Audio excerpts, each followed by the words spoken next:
IAS institute నిర్వహిస్తున్న all India scholarship exam pass అవ్వండి. 2 years ఫీజులో 50% మాత్రమే పే చేయండి. ఏపీ శాసన మండలి లోకేష్ దెబ్బకు దత్తరిల్లింది. వైసీపీ ఎమ్మెల్యేలు అసెంబ్లీకి రాకపోవడంపై జరిగిన మాటల యుద్ధంలో వైసీపీపై లోకేష్ నిప్పులు చెరిగారు. ఎప్పుడు చూడని విధంగా ఆగ్రహంతో ఊగిపోయారాయన. ముందుగా మంత్రి డోలా బాలవీరాంజనేయ స్వామి అసెంబ్లీకి రాకపోవడంపై స్పందించారు. జగన్ అసెంబ్లీకి రాకుండా పారిపోయాడని విమర్శించారు. అయితే తమ అధినేత ప్రస్తావన తెచ్చి విమర్శలు చేయడంపై మంత్రి డోలాపై వైసీపీ సభ్యులు అభ్యంతరం వ్యక్తం చేశారు. 2014-19 మధ్యలో చంద్రబాబు పారిపోయారని విమర్శించారు. దీంతో లోకేష్ తీవ్ర స్థాయిలో ధ్వజమెత్తారు. శాసనసభ సాక్షిగా నా తల్లిని అవమానించారు అధ్యక్ష, అది గుర్తుపెట్టుకోండి. మీరు గౌరవ సభతో వస్తున్నారు, మా తల్లిని అవమానించారు.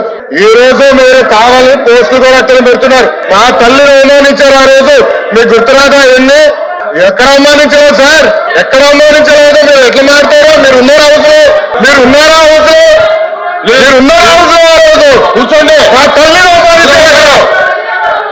హౌస్లో షర్మిల గారిని అవమానిస్తారు, విజయలక్ష్మి గారిని అవమానిస్తారు, మా తల్లిని అవమానిస్తారా?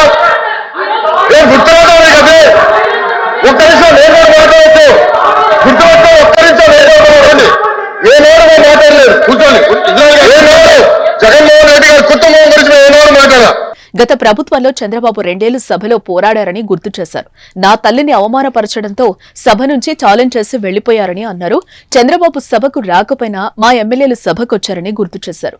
వైసీపీ ఎమ్మెల్యేలు ఎందుకు సభకు రావటం లేదో చెప్పాలని లోకేష్ ప్రశ్నించారు. మీ తల్లిని అవమానించిన వారిని మేం ప్రోత్సహించమని బొత్స చెప్పుకొచ్చారు. అయితే గత ఎన్నికల్లో టికెట్లు ఇస్తే ప్రోత్సహించినట్లు కాదా అని ప్రశ్నించారు. ఈ సందర్భంగా జగన్ కుటుంబంపై కూడా అనుచిత వ్యాఖ్యలు చేశారని కొంతమంది వైసీపీ సభ్యులు అనటం ఇరు పార్టీల మధ్య మాటల యుద్ధానికే దారితీసింది. దీనిపై నారా లోకేష్ మరోసారి ఆగ్రహం వ్యక్తం చేశారు. తాను జగన్ కుటుంబాన్ని ఎక్కడ అనుచితంగా మాట్లాడామో చూపించాలని మండిపడ్డారు. లోకేష్ తీవ్ర ఆగ్రహం వ్యక్తం చేయడంతో వైసీపీ ఎమ్మెల్సీలు సైలెంట్ అయ్యారు.